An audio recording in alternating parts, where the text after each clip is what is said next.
Hello दोस्तों, सभी को राम राम। तो दोस्तों, अपन ने लास्ट क्लास में बात की थी 1919 के अधिनियम की, और आज जो अपन बात करेंगे वो करेंगे साइमन कमीशन के बारे में। क्योंकि 1935 के अधिनियम को पढ़ने से पहले हमें साइमन कमीशन के बारे में थोड़ी सी नॉलेज होना जरूरी है, क्योंकि यहाँ से भी आपके एग्जाम में काफी बार प्रश्न पूछे जाते हैं। तो मैंने सोचा क्यों नहीं आपको साइमन कमीशन भी एक बार कंप्लीट करा दूं, उसके बाद अपन 1919 के अधिनियम की बात करेंगे। तो सबसे पहले तो बात यही आती है कि जो 1919 का अधिनियम है उसका गठन क्यों किया गया, उसका कारण क्या था, और उसके बाद अपन बात करेंगे कब भारत में आया, कब क्या हुआ, इसके बारे में सारी जानकारी मैंने आपको लिख रखी है। तो एक बार उसको मैं बता देता हूँ कि जो साइमन कमीशन है उसका गठन किया गया था, वो किया गया था 8 नवंबर 1927 को। और जब गठन किया गया था तो उस टाइम पे भारत का जो वायसराय था वो था इरविन, और बात करें भारत सचिव की तो भारत सचिव था बर्किन हेड, और बर्किन हेड के द्वारा ही इसका गठन किया गया था साइमन कमीशन का। अब बात करें, गठन हो गया और इसका गठन किया गया, तो इसमें सदस्यों की संख्या थी वो थी 7। कितनी थी? 7 सदस्य थे, और वो 7 सदस्य कौन थे? वो अंग्रेजी थे, यानी कि इसमें भारतीय कोई भी शामिल नहीं था। तो आप सोच सकते हो कि जब भारतीय उसमें नहीं है तो भारतीय उसका विरोध करेंगे कि नहीं करेंगे? तो विरोध करेंगे ना। तो इसके बारे में अपन बात करेंगे थोड़े से आगे। और बात करते हैं, जो 7 अंग्रेज थे इनमें जो एक अध्यक्ष था वो था साइमन, जॉन साइमन। ठीक है, जो इसका अध्यक्ष बनाया गया था वो बनाया गया था जॉन साइमन को। अब बात करें कि इसका साइमन कमीशन नाम क्यों दिया गया, क्योंकि इसका अध्यक्ष ही कौन था? John Simon. उसके नाम के कारण इसका जो कमेटी थी ये, उसका नाम दिया गया था साइमन कमीशन। ठीक है, और ये इसका गठन क्यों किया गया?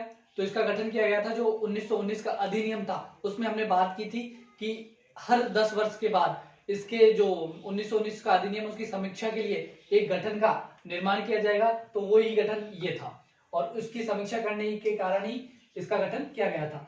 तो अगर आपसे प्रश्न पूछे कि जो साइमन कमीशन है इसका गठन क्यों किया गया था, तो इस कमीशन का गठन किया गया था 1919 के अधिनियम की समीक्षा करने के लिए। ठीक है, अब किस एक्ट की ये समीक्षा करेगा? तो ये करेगा 1919 की। तो ये क्या करेगा? भारत में आना पड़ेगा उसको समीक्षा करने के लिए, क्योंकि भारत में ही 1919 का एक्ट। तो इसकी समीक्षा करने के लिए भारत पहुंचता है, और भारत कब पहुंचता है? तो ये भारत पहुंचता है 3 फरवरी 1928 को, है ना। तो यहां से भी आपके प्रश्न पूछेगा कि साइमन कमीशन भारत कब आया, या फिर आपने एग्जाम में प्रश्न देखा भी होगा, क्योंकि डायरेक्ट आपको प्रश्न देखने को मिलेगा कि जो साइमन कमीशन है ये भारत में कब आया था। तो ये भारत में आया था 3 फरवरी 1928 को, और इसके गठन की बात करें तो गठन कब हुआ? 1927 में। ठीक है, अब भारत आ गया, भारत आ रहा है तो भारतीय क्या करेंगे? इसका विरोध करेंगे। क्यों? क्योंकि इसमें कौन है? सभी अंग्रेज है, इस कारण भारतीय इसका विरोध करेंगे। तो विरोध किस किसने किया?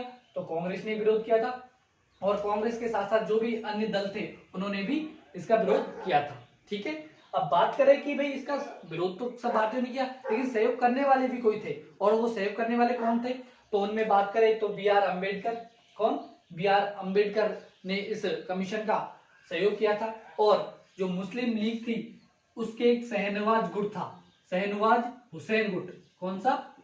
शहनवाज हुसैन गुट था, उसके द्वारा भी इसका सहयोग किया गया था। यानी पूरी मुस्लिम लीग ने इसका सहयोग नहीं किया था, सिर्फ मुस्लिम लीग के एक शहनवाज हुसैन गुट था, उसके द्वारा ये साइमन कमीशन है इसका सहयोग किया गया था। तो इन चीजों के बारे में ध्यान रखना। अब साइमन जो कमीशन है इसने अपनी रिपोर्ट तैयार कर ली, और रिपोर्ट कब तैयार की? 1930 तक तैयार कर ली थी। 1930 में इसने सौंप दी थी। किसको सौंपेगा? जो ब्रिटिश सरकार है उसके, है ना। तो कब तैयार की? 1930 में। और इस रिपोर्ट पर विचार करने के लिए, भाई विचार भी तो किया जाएगा, रिपोर्ट भाई बनी है वो कैसी है, क्या है, तो उसके बारे में जो रिपोर्ट सौंपने के बाद जो विचार किया गया, उस विचार करने के लिए क्या रखे गए? 3 गोलमेज सम्मेलन। तो आपके समझ में आया होगा कि 3 गोलमेज सम्मेलन है वो क्यों आयोजित किए गए। क्यों आयोजित किए गए? क्योंकि जो साइमन कमीशन था इसकी जो रिपोर्ट थी उसकी समीक्षा करने के लिए, है ना, कि रिपोर्ट कैसी क्या है। तो रिपोर्ट के बारे में वार्तालाप करने के लिए 3 गोलमेज सम्मेलनों का निर्माण किया गया था। तो ये था साइमन कमीशन, जिसके बारे में मोटी मोटी जो जानकारी थी वो मैंने आपको एक साथ बता दी। अब बात करते हैं 3 गोलमेज सम्मेलनों की, है ना। किसकी बात करते हैं? 3 गोलमेज सम्मेलनों की। और 3 गोलमेज सम्मेलन है वे कब किए गए थे, क्यों किए गए? तो क्यों का तो आपको आंसर मिल ही गया कि क्यों किया गया था, कि जो साइमन कमीशन थी इसकी रिपोर्ट पर विचार करने के लिए 3 सम्मेलनों का आयोजन किया गया था। और ये कब कब हुए थे? तो मैं आपको बता दूं कि जो पहला गोलमेज सम्मेलन था ये हुआ था 1930 के अंतर्गत, और दूसरा जो गोलमेज सम्मेलन था ये हुआ था 1931 को और तीसरा हुआ था 1932 को। और अगर आपने पढ़ा है संविधान तो आपको ये भी पता होगा कि जो दूसरा कॉलमी सम्मेलन था सिर्फ इसी के अंतर्गत भारतीय कांग्रेस ने हिस्सा लिया था। कौन से कॉलमी सम्मेलन में? दूसरे कॉलमी सम्मेलन। सिर्फ एक ही ऐसा सम्मेलन था जिसमें कांग्रेस ने भाग लिया था। लेकिन ऐसा भी था कि तीनों कॉलमी सम्मेलन में भारतीय शामिल मतलब भारतीयों ने इसमें भाग लिया था। तो वो कौन सा भारतीय था? तो वो था बी आर अम्बेडकर। कौन था? बी आर अम्बेडकर, जिसने तीनों कॉलमी सम्मेलनों में भाग लिया था। और इन्होंने किसका प्रतिनिधित्व किया था? तो इन्होंने किया था दलित वर्ग का प्रतिनिधित्व, है ना। तीनों जो कॉलमी सम्मेलन थे इसमें बी आर अम्बेडकर ने दलित वर्ग का सपोर्ट किया था, यानी दलित वर्ग के प्रतिनिधि के रूप में इन्होंने भाग लिया था। और अंबेडकर के अलावा एक महिला और थी जिसने तीनों कॉलमी सम्मेलनों में भाग लिया। तो वो कौन थी? वो थी पैगम जहानारा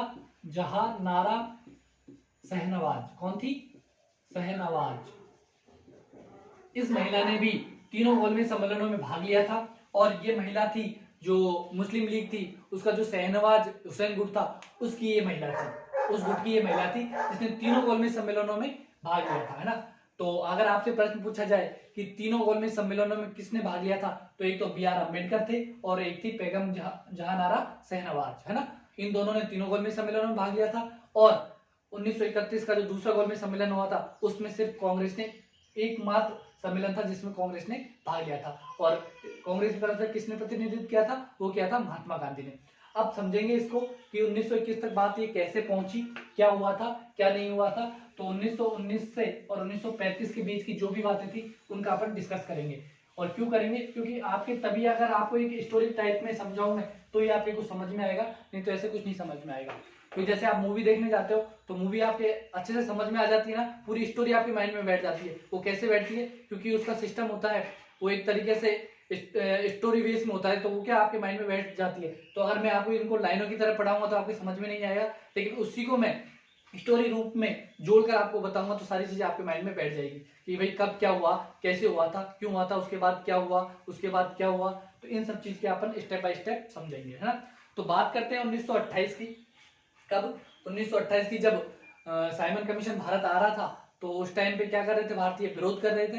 तो विरोध कर रहे थे तो विरोध करने के बाद जब बर्किन हेड था, जो सचिव था, उसको पता चलता है कि भारतीय इसका विरोध कर रहे हैं तो अब क्या किया जाए। तो बर्किन हेड ने क्या किया कि जो हमारे इरविन थे वायसराय भारत में, उनको आदेश दिया कि आप एक काम करो, जो विरोध कर रहे हैं उनको कहो कि आपको इसका इतना ही विरोध करना है तो आप ऐसे करो, खुद के लिए एक संविधान तैयार करो और जो सब भारतीयों को मान्य हो, लेकिन क्या हो, वो सब भारतीयों को मान्य होना चाहिए, ऐसा संविधान तैयार कर लो, हम तो उसको भी लागू कर देंगे। ये इस बात किसने कही थी? ये कही थी बर्किन हेड के द्वारा। तो इरविन साहब जी ये घोषणा कर देते हैं कहां पर? भारत में। और भारतीय इसका इंतजार कर रहे होते हैं, भारतीय भी यही चाहते हैं, तो भारतीय बड़े खुश होते हैं और इसके संविधान बनाने के लिए क्या करते हैं? एक समिति का गठन करते हैं। और किसकी अध्यक्षता में? मोतीलाल नेहरू की अध्यक्षता में। मोतीलाल नेहरू की अध्यक्षता में एक समिति गठन करते हैं और समिति को नाम दिया जाता है नेहरू समिति। क्या नाम दिया जाता है? नेहरू समिति। तो ये क्या करती है? ये संविधान निर्माण का कार्य करती है। कब? 1928 में, है ना। और ये तैयार करती है एक प्रारूप और उसको अपन कहते हैं नेहरू रिपोर्ट। क्या कहते हैं? नेहरू रिपोर्ट। और ये तैयार करके कहां पर लेके जाएंगे? इरविन के पास, क्योंकि भारत में कौन है? इरविन, वायसराय इरविन ही है। तो इरविन के पास लेकर जाते हैं और कहते हैं उनसे कि हमने हमारा संविधान बना दिया है, अब आप इसको क्या करो? लागू कर दो, है ना। क्योंकि जो भारत सचिव थे बर्किन हेड, उन्होंने कहा था कि आप संविधान बना लो अपना जो सब भारतीयों को मंजूर हो। तो इसी चक्कर में नेहरू जी हैं, मोतीलाल नेहरू, ये एक रिपोर्ट तैयार करते हैं 1928 में और इरविन के पास पहुंच जाते हैं कि हमने हमारा संविधान तैयार कर लिया है, आप इसको अब लागू करवा दो। ठीक है। तो यहाँ से एक बहुत अच्छा प्रश्न बनता है। वो क्या बनता है कि भारतीयों ने सर्वप्रथम संविधान निर्माण करने का प्रयास कब किया? तो कब किया? 1928 में, है ना। तो ये ध्यान रखना, सर्वप्रथम भारतीयों ने जो संविधान निर्माण करने का प्रयास किया था वो किया था 1928 में। और ये चले जाते हैं इरविन के पास और इरविन के पास जाकर क्या कहेंगे कि आप इसको अब लागू कर दो। और ये उनको वक्त भी दे आते हैं कि आपके पास 1 वर्ष का समय है, आप 1 वर्ष में इसको लागू कर दो, नहीं तो हम क्या करेंगे, पूर्ण स्वराज की मांग करेंगे। ठीक है, ये कौन कह के आते हैं? मोतीलाल नेहरू उनसे कह के आते हैं। तो ये आ जाते हैं वापस, लेकिन जो वर्किंग हेड है वो क्या करेगा? लागू कर देगा क्या? नहीं करेगा ना। और यही काम करते हैं कौन? वर्किंग हेड, इसको लागू नहीं करते हैं। और लागू नहीं करेंगे तो क्या करेंगे? अब भारतीय क्या करेंगे कि जो पूर्ण स्वराज की मांग करेंगे। और मांग कब करेंगे? 1929 में, क्योंकि 1 साल कब हो जाएगा? 1929 में, क्योंकि इनको ये अल्टीमेटम देके आए थे 1 वर्ष का कि 1929 में हम क्या करेंगे कि पूर्ण स्वराज की मांग करेंगे। और कब करेंगे? ये जो लाहौर अधिवेशन हुआ था, लाहौर अधिवेशन 1929 में, है ना, उसमें क्या करेंगे? पूर्ण स्वराज्य की मांग करेंगे, है ना। तो आपसे पूछा जाए कि कांग्रेस के द्वारा पूर्ण स्वराज की मांग कब की गई? तो ये की गई थी 1929 में लाहौर अधिवेशन में, है ना। लेकिन ध्यान रखना यहाँ से कि ये अधिवेशन हुआ था उससे पहले, थोड़े दिन पहले गांधी जी ने क्या किया कि गांधी जी उनके पास गए, किसके पास? इरविन के पास। और वो कहते हैं कि चलो कोई नहीं, आपने जो हमारा संविधान बना के दिया था, नेहरू रिपोर्ट दी थी, उसको अगर आपने लागू नहीं की तो कोई बात नहीं, चलो ऐसे करो आप, हमने 11 सूत्रीय मांग पत्र बोलते हैं उसको अपन, मांग पत्र। ये क्या था कि गांधी जी ने क्या किया कि कहा कि आपने अगर संविधान को जो नेहरू जी ने बना के दिया था उसको लागू नहीं किया, तो आप ऐसे करो, ये हमारी 11 प्रमुख मांगे हैं, इनको ही लागू कर दो, हम कुछ ही नहीं करेंगे। यानी कि जो पूर्ण स्वराज की मांग वगैरह है ये कुछ ही नहीं करेंगे अगर आप हमारे जो 11 महत्वपूर्ण ये मांगे हैं उनको पूरा कर दोगे तो। ये किसने कहा? महात्मा गांधी जी ने। और ये उनको सौंप कर आ जाते हैं। और ये क्या कह के आते हैं कि अगर आपने, इन्होंने तो दिया था 1 साल का अल्टीमेटम, अब गांधी जी देके आते हैं इनको 1 महीने का अल्टीमेटम कि या तो आप ये हमारे जो 11 सूत्री मांग पत्र है इसको आप मान लो, नहीं तो हम क्या करेंगे, 1 महीने बाद हम कहां पर? भारत में क्या करेंगे? स्वतंत्रता दिवस मनाएंगे। ये कब कह के आते हैं? ये 1929 के अंतर्गत। और अल्टीमेटम दे आते हैं इरविन को कि या तो आप मान लेना, नहीं तो हम 1 महीने बाद क्या करेंगे? स्वतंत्रता दिवस मनाएंगे। ठीक है, अब क्या जो इरविन है वो ये अपना जो उन्होंने मांग पत्र भेजा था इसको कहां पर भेज देते हैं? सचिव के पास, क्योंकि सारी चीजें तो कौन करेगा? निर्णय महत्वपूर्ण सचिव ही करेगा। लेकिन जो सचिव है, वर्किंग हेड, वो क्या मानेंगे क्या? उन्होंने इस बात को भी नहीं मानी।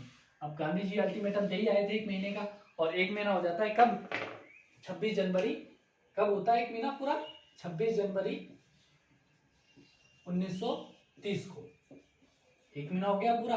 अब क्या करेंगे? स्वतंत्रता दिवस मनाएंगे, क्योंकि गांधी जी कह के आ गए थे। तो हमने अपना पहला स्वतंत्रता दिवस कब मनाया था?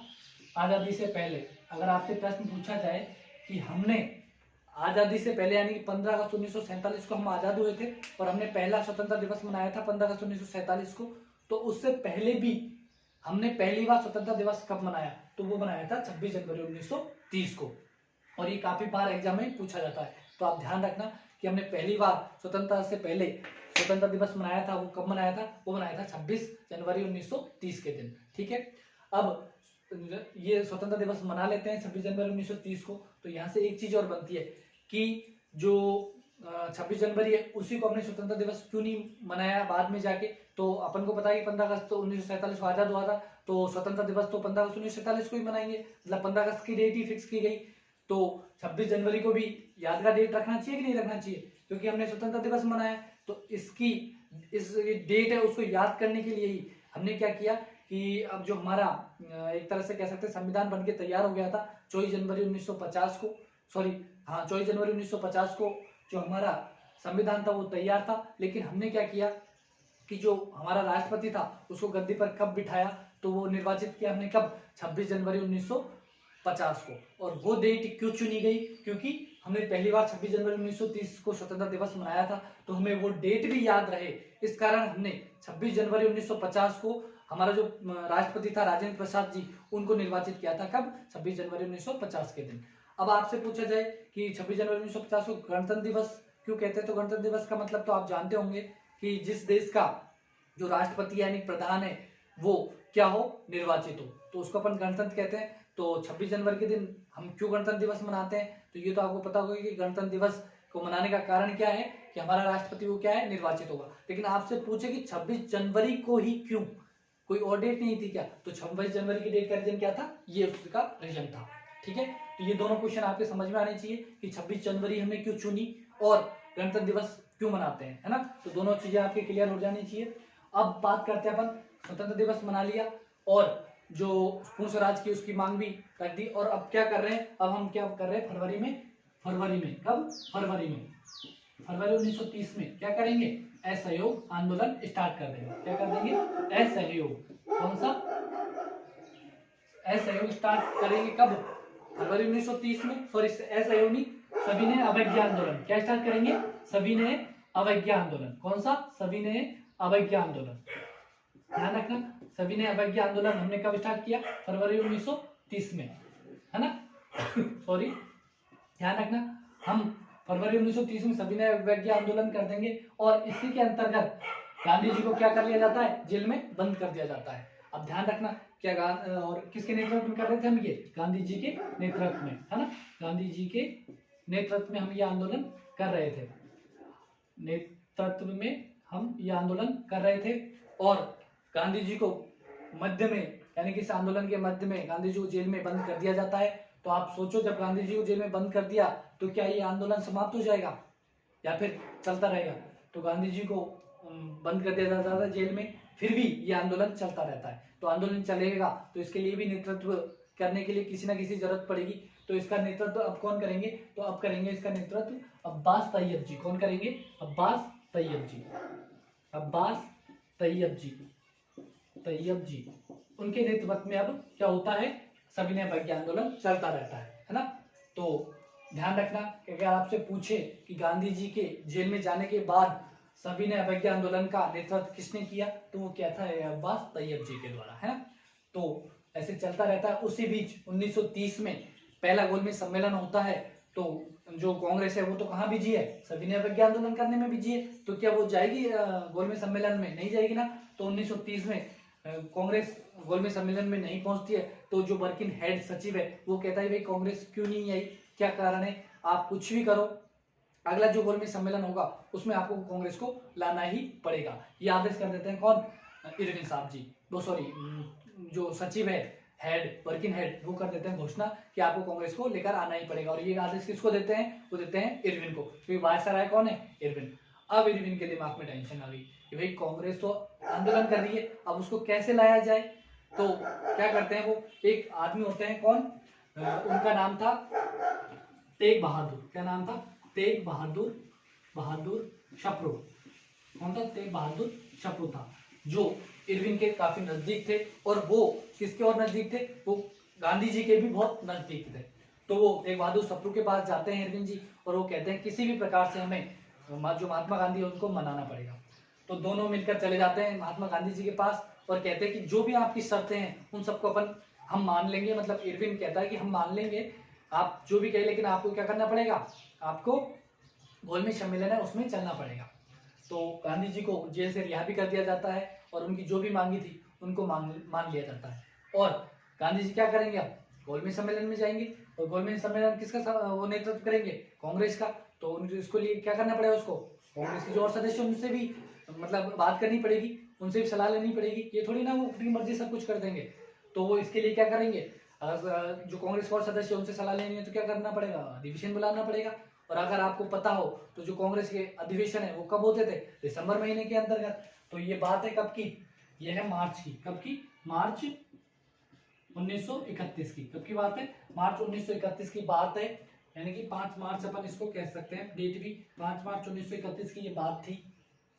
और गांधी और जिसको अपन जानते हैं गांधी इरविन समझौता, गांधी इरविन समझौता भी अपन जिसको कहते हैं। तो ध्यान रखना, गांधी इरविन समझौता हुआ था, वो हुआ था कब, 5 मार्च 1931 को। तो 5 मार्च 1931 की बात थी। तेग बहादुर शप्रो की सिफारिश पर गांधी जी ने क्या बोलते हैं, इरविन ने, दोनों ने बातें मान ली थी और गांधी जी तैयार हो गए थे कहाँ पर जाने के लिए, दूसरे गोलमेज सम्मेलन के लिए। लेकिन उनको जरूरत किसकी पड़ी, अब अधिवेशन बुलाने की। और अधिवेशन होता था तो कांग्रेस का वो दिसंबर माह में हो जाता था। तो अब क्या करेंगे, वो क्या करेंगे, सारे नियम कानून तोड़कर क्या करेंगे, कांग्रेस का अधिवेशन बुलाएंगे, है ना। तो ये बुलाते हैं मार्च के अंदर ही सॉरी कांग्रेस का अधिवेशन होता है मार्च में। मार्च कहाँ पर? ये होता है कराची के अंदर। कहाँ पर? कराची अधिवेशन। कराची अधिवेशन। तो पहली बार ऐसा हुआ कि दिसंबर की बजाय कब किया गया ये अधिवेशन? ये किया गया मार्च के अंतर्गत। मार्च में ये अधिवेशन बुलाया गया और इस अधिवेशन को जो अध्यक्षता थी वो गांधी जी ने की। और गांधी जी ने अध्यक्षता तो गांधी जी ने नहीं की थी, कोई और ही था, उसका मुझे नाम अभी याद नहीं है। तो मैं बता दूं आपको कि जो गांधी जी है वो नेतृत्व करने के लिए चले जाते हैं कहाँ पर? 1932 के जो दूसरा गोलमेज सम्मेलन था उसके लिए, गोलमेज सम्मेलन के लिए, गोलमेज सम्मेलन में सलाह करके कराची अधिवेशन में पहुंच जाते हैं। कहाँ पर? ब्रिटेन में, क्योंकि ब्रिटेन में हुआ था, पूरा ब्रिटिश में ही जो गोलमेज सम्मेलन हुए थे। तो 1932 में गांधी जी पहुंच जाते हैं। और वहां पर कौन है ऑलरेडी? वहां पर कौन बैठे हुए हैं? बी.आर. अम्बेडकर जी, वो भी हैं। तो वो किसका नेतृत्व कर रहे हैं? वो कर रहे मतलब दलित वर्ग का नेतृत्व कर रहे हैं।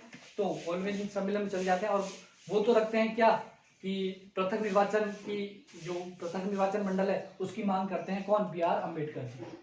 जो बी.आर. अम्बेडकर हैं वो पृथक निर्वाचन मंडल की मांग करते हैं और गांधी जी इसका विरोध करते हैं।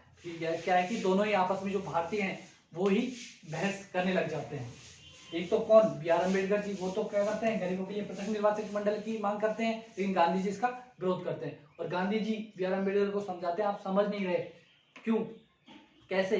कि जैसे पहले क्या हुआ था, पहले तो भारतीयों को क्या बांटा था, जैसे मुसलमानों को अलग कर दिया और सिखों को अलग कर दिया, धर्मों के आधार पर बांट दिया। अब क्या करना चाह रहे हैं अंग्रेज? अब क्या करें? हमको हिंदू धर्म है उसमें भी बांटना चाह रहे हैं, आप समझो इस चीज को। लेकिन बी.आर. अम्बेडकर जी नहीं समझते हैं और अड़ जाते हैं इस बात को लेकर कि हमें तो पृथक निर्वाचक मंडल चाहिए दलित वर्ग के लिए। ठीक है, तो इसका विरोध करते हुए अब क्या करेंगे गांधी जी? उनकी बात नहीं मान रहे, तो गांधी जी वापस आ जाते हैं भारत में। और भारत में आकर क्या करते हैं? वापस जो सविनय अवज्ञा आंदोलन था उसको स्थगित करके गए थे, उसको वापस प्रारंभ कर देते हैं। क्या करेंगे? सविनय अवज्ञा आंदोलन को वापस प्रारंभ कर दिया। अब प्रारंभ कर दिया तो क्या करेंगे? अब की बार क्या हुआ इनके साथ कि जो काफी अधिक संख्या में भारतीय शामिल थे, इस बार सविनय अवज्ञा आंदोलन में भारतीय जो इतना ज्यादा इसमें दिलचस्पी नहीं लेते और शामिल नहीं होते हैं और गांधी जी एक तरह से अकेले पड़ जाते हैं। और जो इरविन है, जो वायसराय है, वो भी यही मौका देखते हैं कि कब गांधी जी अकेले पकड़ में आए और गांधी जी को क्या करते हैं? जेल में बंद कर देते हैं, वापस जेल में बंद। कहाँ पर? ये ले जाते हैं पुणे के अंतर्गत यर्मदा जेल में। कहाँ पर? यर्मदा जेल में इनको बंद कर देते हैं। और बंद करेंगे तो कहाँ पर बंद करेंगे? सॉरी, पूना है ये, हाँ पूना है, पुणे के अंदर ही है ना, पुणे नहीं है, पूना कर लो, उस टाइम पे पूना बोला जाता था। पूना में जो यर्मदा जेल है उसमें गांधी जी को बंद कर देते हैं ले जाकर और ये चीजें चलती रहती है। अब तीसरा अधिवेशन भी हो जाएगा कब? 1932 में। तीसरा अधिवेशन हो जाएगा 1932 में। और इस अधिवेशन में क्या होता है, जो 1932 में जो सम्मेलन है, गोलमेज सम्मेलन, वो होता है। और इस गोलमेज सम्मेलन में क्या करते हैं कि जो बी.आर. अम्बेडकर ने बात रखी थी कि पृथक निर्वाचन मंडल की, इसको क्या करते थे? मान लेते हैं। और दलित वर्ग के अलावा 11 समुदायों को पृथक निर्वाचन मंडल की अनुमति मिल जाती है, यानी कि उनको उनकी जो मांग थी उनको मान लेती है ब्रिटिश सरकार। और जब गांधी जी को ये बात पता लगती है कब? 20 सितंबर को। ठीक है, कब पता लगती है? 20 सितंबर को 1932 को। ठीक है, तो ध्यान रखना, पहले तो जो 16 अगस्त है, कब? 16 अगस्त 1932 को इन मांगों को माना गया और इनको नाम दिया गया सांप्रदायिक पंचायत। उसके माध्यम से इन मांगों को माना गया। और बात कब की है? सितंबर 1932 की। गांधी जी को क्या पता लगता है कि जो उनकी मांग थी उनको मान लिया गया है और ये तो अब भारत का जो हिंदू धर्म है उसको भी बांटने पे आ गए हैं, तो इसके लिए वो क्या करते हैं कि कुछ ना कुछ करना पड़ेगा, नहीं तो बहुत बुरा हो जाएगा। तो वो क्या करेंगे? आमरण अनशन पर बैठ जाते हैं। आमरण अनशन पर बैठ जाते हैं। कहाँ पर? जेल में ही, है ना। आमरण अनशन पर बैठ जाते हैं कौन? गांधी जी, है ना। ये भी ध्यान रखना, गांधी जी आमरण अनशन पर बैठ जाते हैं 20 सितंबर 1932 को। आमरण अनशन पर बैठ गए तो उसके बाद 6 दिन निकल जाते हैं। कितने दिन? 6 दिन। बात आती है 26 सितंबर की, ठीक है। 26 सितंबर 1932 को जो राजेंद्र प्रसाद जी है और मदन मोहन मालवीय है, वो सोचते हैं कि कुछ ज्यादा ही नहीं हो जाए, क्योंकि गांधी जी क्या करने लग गए? आमरण अनशन पर बैठ गए। तो वो बी आर अम्बेडकर के पास जाते हैं और उनको लेकर गांधी जी के पास आते हैं और कहते हैं कि अपन बैठकर समझौता करते हैं। और क्या करते हैं कि गांधी जी कहते हैं उनसे, बी आर अम्बेडकर से, कि आप ऐसा करो कि आप वहां से जो पृथक निर्वाचन मंडल है वहां से ना लेकर आप ऐसे करो, हम आपके क्या करेंगे, हिंदू धर्म के अंदर ही, यानी कि जो हम हमारा धर्म है उसके अंदर ही हम आपको क्या करेंगे, अलग से सीटें आरक्षित कर देंगे। तो आरक्षण की व्यवस्था पहली बार कहां से आई? तो ये यहीं से आई, 26 सितंबर 1932 से, जब गांधी और बी आर अम्बेडकर के मध्य समझौता हुआ था। और उस समझौता को अपन क्या कहते हैं? पूना पैक्ट। क्या कहते हैं? पूना पैक्ट, ठीक है। तो ये भी ध्यान रखना, पूना पैक्ट कब हुआ? 26 सितंबर 1932 को। किस किस के मध्य में? बी आर अम्बेडकर और गांधी के मध्य, ठीक है। दोनों के मध्य हुआ था पूना पैक्ट। और इस समझौते में क्या हुआ कि आप क्या करोगे कि जो अलग से पृथक निर्वाचन दे रहे हैं आपको ब्रिटिश सरकार, वो ना लेकर आप क्या करो, आप हिंदू धर्म में ही सीटें आरक्षित करवा लो। लेकिन बी आर अम्बेडकर जी क्या कहते हैं कि चलो ठीक है, मैं ये बात मान लेता हूँ, पर अब क्या करूंगा कि जो वहां मुझे सीटें दी गई है उससे डबल सीटें लूंगा। क्या करूंगा? डबल सीटें लूंगा मैं। तो अब गांधी जी का क्या उद्देश्य था? गांधी जी का सिर्फ ये उद्देश्य था कि हमारा धर्म है वो बटे नहीं। तो उन्होंने बिना कुछ सोचे समझे भी ये चीज भी यश कर ली कि आप जितनी चाहो सीटें ले लेना, पर आप वहां से ना लेकर यहाँ से लो, ठीक है। ये सब बातें हुई 1932 में। और इन सब चीज के बाद जो ब्रिटिश सरकार है उसने 1933 के बाद ये घोषणा की 1933 में कि अब हम क्या करेंगे। करना तो क्या था, उनको समीक्षा करनी थी 1919 की, और उसकी समीक्षा के बाद कुछ नया लाना था। लेकिन क्या करेंगे, उन्होंने 1933 में कहा कि अब क्या करेंगे, हम अब भारत के लिए एक नया ही अधिनियम लेकर आएंगे। तो ये घोषणा कब की गई? 1933 में। 1933 में घोषणा की गई कि अब हम एक नया अधिनियम लेके आएंगे। उस अधिनियम का नाम था 1935 का भारत सरकार अधिनियम, है ना। तो ये चीज ध्यान रखना कि 1935 का जो भारत सरकार अधिनियम है इसकी घोषणा कब की गई थी? 1933 में, है ना। और उसको अपन श्वेत पत्र के नाम से भी जानते हैं, है ना। तो ध्यान रखना 1933 में घोषणा की गई थी 1935 के भारत सरकार अधिनियम की। और इसको जो अपन पढ़ेंगे वो नेक्स्ट क्लास में पढ़ेंगे। तो आज के लिए इतना ही, धन्यवाद। अगर दोस्तों आपको अगर ये क्लास पसंद आई हो तो प्लीज लाइक और कमेंट करके जरूर बताना, और अपने दोस्तों के साथ शेयर भी करना। और ये जो सब मैंने पढ़ाया उसकी लिंक भी मैंने डिस्क्रिप्शन में डाल रखी है, तो आप वहां से डाउनलोड कर सकते हो। तो मिलते हैं नेक्स्ट क्लास में, तब तक के लिए धन्यवाद।